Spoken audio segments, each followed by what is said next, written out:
馬娘たちが追い求める一条の盾、鍛えた足を武器に行く栄光への道、天皇賞秋。3番人気には AC フラッシュ。この評価は少し不満か。2番人気はこの子エアグルーヴ。スタンドに押しかけたファンの期待を一身に背負ってグランプリ馬娘ナイスネイチャー1番人気です。気合十分いい顔してますね。ゲートイン完了。出走の準備が整いました。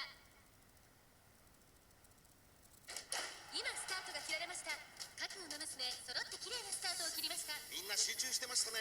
好レースが期待できそうです。4番と3番、この2人が競り合っているぞ。これから第2コーナーへかかっていきます。期待通りの結果を出せるか。1番人気ナイスネイチャー、4番快調に飛ばしていきます。4番先頭に立ちました。3番並んでくる。早くも激しい競り合い。2コーナー回って向こう正面。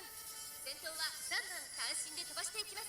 2番手の位置で先頭を伺うのは4番、さらに6番、少し後ろからスペシャルウィークマヤのトップガン追走。少し離れてテイエムオペラ王。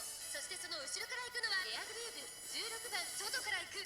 少し後ろから17番サガネク。11番少し離れて7番2馬身離れてオグリキャップ。